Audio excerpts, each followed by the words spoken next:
विवेक sir, जिस तरीके से अभी जो प्रशांत सर कह रहे थे भाई, इजराइल का मामला भी पूरी तरीके से यूएस पोषित है। पूरा यूएस जो है उस पर यूएस की कृपा पर ही वो भी जी रहा है। हालात वही पाकिस्तान के जैसे हैं, बस अंतर थोड़ा सा ये है कि पाकिस्तान आतंकवाद को बढ़ावा देता है, आतंकवाद को पोसता पालता है, और इजराइल जो है वो टेक्नोलॉजी के मामले में आगे निकल गया है। तो लेकिन ये टेक्नोलॉजी के दम पर यूएस के बैकअप के साथ ये जो लड़ाई है, इसका विरोध तो यूएस के अंदर भी हो रहा है। ऐसे में क्या दबाव नहीं बढ़ेगा? और ईरान की अगर हम बात करें, ईरान जिस तरीके से लगातार पलटवार कर रहा है, ऐसे में क्या ये युद्ध अभी किधर जाता हुआ दिख रहा है?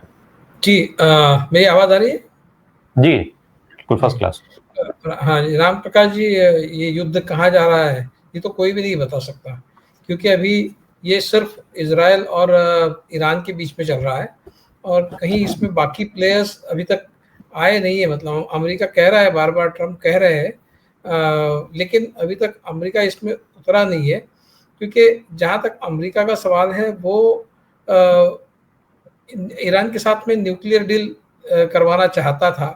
पता नहीं लेकिन कि इजराइल के साथ मिलकर अमेरिका ने ये प्लान बनाया है कि न्यूक्लियर डील को थोड़ा सा देर हो रही है, तो ऐसा करते हैं कि एक प्रीएम्प्टिव स्ट्राइक जैसा कुछ कर देते हैं, और फिर जितने भी न्यूक्लियर इंस्टॉलेशंस है उसको ख़त्म कर देंगे, और फिर ईरान घुटने टेक देगा, और फिर जो न्यूक्लियर डील है वो जल्द से जल्द हो जाएगा। क्या इस तरह का कोई दोनों ने मिलकर प्लान किया था, ये भी अभी स्पष्ट नहीं है।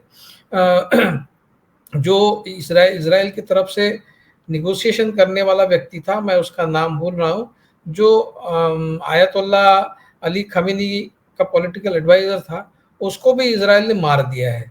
तो कहीं ना कहीं इजराइल इस डील को होते हुए देखना नहीं चाहता, ये भी दिख रहा है। तो और उसके बाद अमेरिका का कोई रिएक्शन नहीं है कि भाई जो हमारे साथ निगोशिएशन कर रहा था, एक थोड़ा सा उनका जो माइल्ड फेस था, उसको इन्होंने मार दिया है।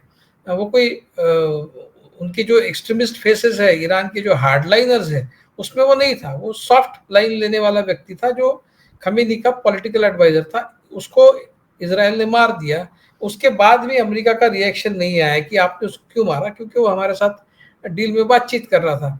तो कहीं ना कहीं ऐसा लग रहा है कि इजराइल के साथ में अमेरिका, ये दोनों का मिलजुल कर दोनों ने बनाया हुआ प्लान है, और अमेरिका शायद इजराइल के पीछे खड़ा है इस युद्ध में, अपरोक्ष रूप से, डायरेक्ट नहीं। अभी उन्होंने सिर्फ इतना ही बोला है कि भाई अगर हमारे इंस्टॉलेशंस पे कहीं ईरान की तरफ से कुछ हमला होता है तो फिर हम युद्ध में पूरी तरह से भिड़ जाएंगे, ऐसा ट्रंप ने कहा है। ईरान ने अभी तक तो अमेरिकी किसी भी इंस्टॉलेशन पे कोई हमला नहीं किया है, वो उससे बच रहा है। लेकिन फिलहाल तो ये दोनों के बीच में ही युद्ध चल रहा है। हालांकि देखिए, पश्चिमी देशों का ऐसा है कि वो जब ईरान और इजराइल का युद्ध चल रहा है उसमें वो खुलकर कोई पोजीशन नहीं ले रहे। वो इजराइल की तरफ से भी नहीं ले रहे, ईरान की तरफ से भी नहीं ले रहे।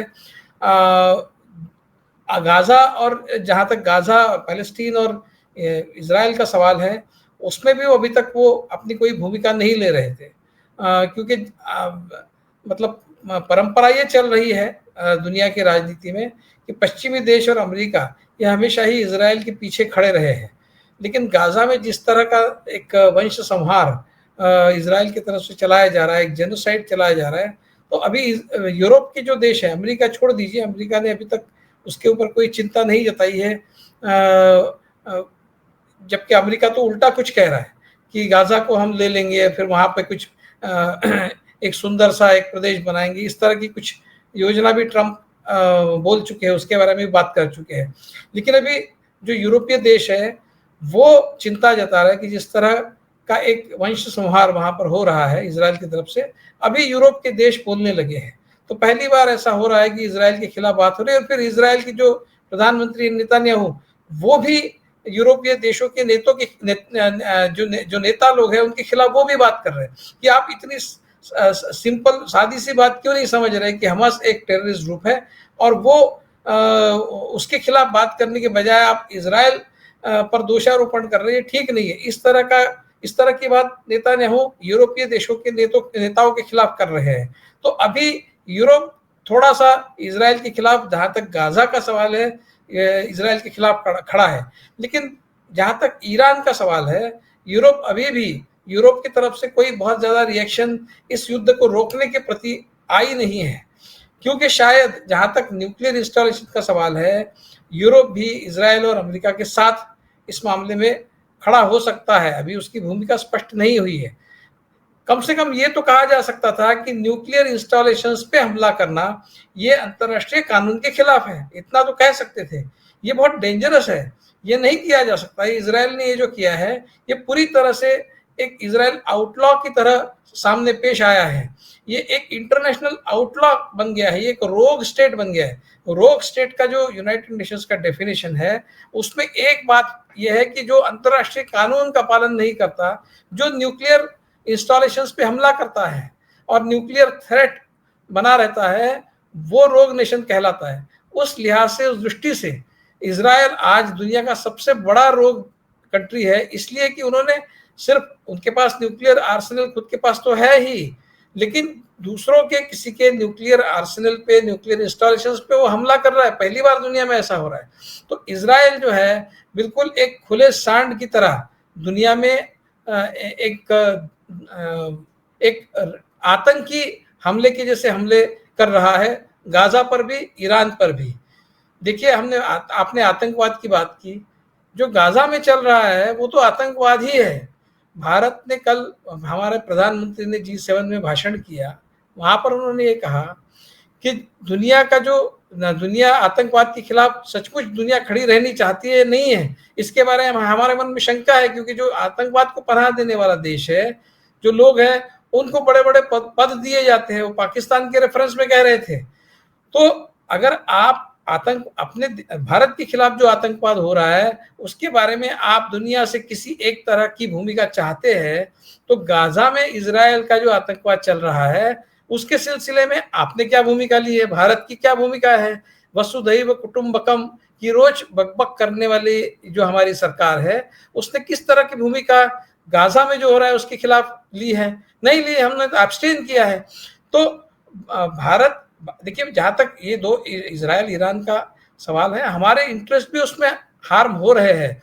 आज नहीं है, आज स्थिति हमारी मैक्रो इकोनॉमिक, हमारे जो इंडिकेटर्स है वो काफी स्ट्रांग है, लेकिन ये युद्ध अगर इस तरह से चलता रहा, हमको पता नहीं कब तक चलेगा, क्योंकि ईरान वो पूरी तरह से डिटरमिन्ड है। और जिस तरह से वो इजराइल पे हमले कर रहा है, मुझे नहीं लगता कि इजराइल उसको बहुत ज्यादा सस्टेन कर पाएगा, क्योंकि इजराइल की जनता इस तरह के हमलों के लिए तैयार नहीं है। ईरान, बाकी जो गल्फ कंट्रीज है, जो मिडिल ईस्ट की कंट्रीज है, इस तरह के हमले हमेशा ही झेलते आ रही है। हमने देखा है, ईरान इराक युद्ध 8 साल चला, तो उनका जो एक इस तरह की युद्ध झेलने का जो कैपेसिटी है वो बहुत ज्यादा है। इजराइल की जनता जो है वो कुकून में रहने वाली जनता है, सुकून में रहने वाली जनता है। उसको इस तरह की युद्ध की आदत नहीं है कि उसके ऊपर मिसाइल गिरते रहे और वो अपनी सरकार का साथ देते रहे। ऑलरेडी इजराइल में इस तरह की आवाजें उठ रही है। तो कुल मिलाकर इजराइल में अगर जनता का प्रेशर बढ़ता है तो इजराइल को शायद पीछे हटना पड़ सकता है, लेकिन पता नहीं ईरान कब तक इस युद्ध को आगे बढ़ाता है। उसके ऊपर इजराइल का रिस्पांस, इजराइल को हम बहुत ज्यादा ओवर एस्टिमेट कर रहे हैं, दुनिया ओवर एस्टिमेट करती है। ईरान अगर इस युद्ध को 5-6 महीने चला लेता है तो मुझे लगता है कि इजराइल को पीछे हटना पड़ेगा। लेकिन तब तक अगर दुनिया की स्थिति बहुत खराब हो जाए, हम पर भी उसकी आर्थिक एक दबाव आ जाए, तो हमको भी उसमें कुछ ना कुछ भूमिका लेनी पड़ेगी।